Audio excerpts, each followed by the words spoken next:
Itawag ko sa kanya dati si Ben Dalo.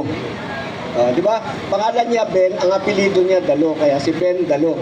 Ngayon, si Ben Dalo, Maleta Boy, Erwin Tulfo, hindi ka po pwedeng mamuno dahil ikaw ay isa sa iimbestigahan.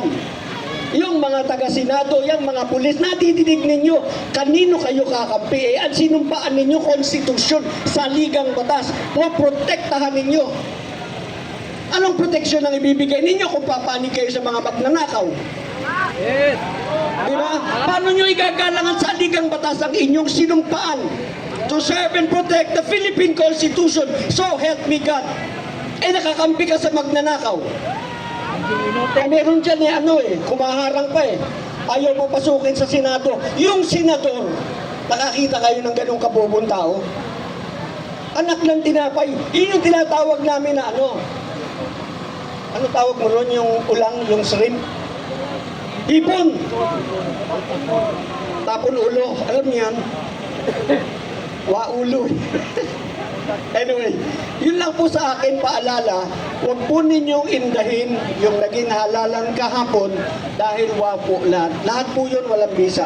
Because in the first place, they do not have the authority to declare any position vacant because they cannot transact business validly in the absence of a quorum. Yan po napakasimpleng explanation. Hindi kailangan ng paliwanag na malalim na para ka pumupunta sa korte. Hindi mo kailangan mag-sign ng napakaraming batas.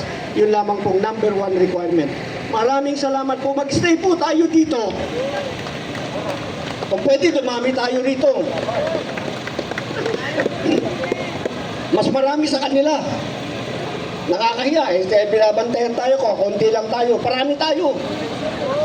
Lunurin natin sila para matapos na to. Wala akong sinasabing masama, sinasabi ko lang, mas marami tayo sa kanila kasi nakakahiya, ang dami nila Di ba? So, yun lang po. Magandang hapon sa inyong lahat. Mabuhay! Ang Senado, ang ating simbolo ng kalayaan.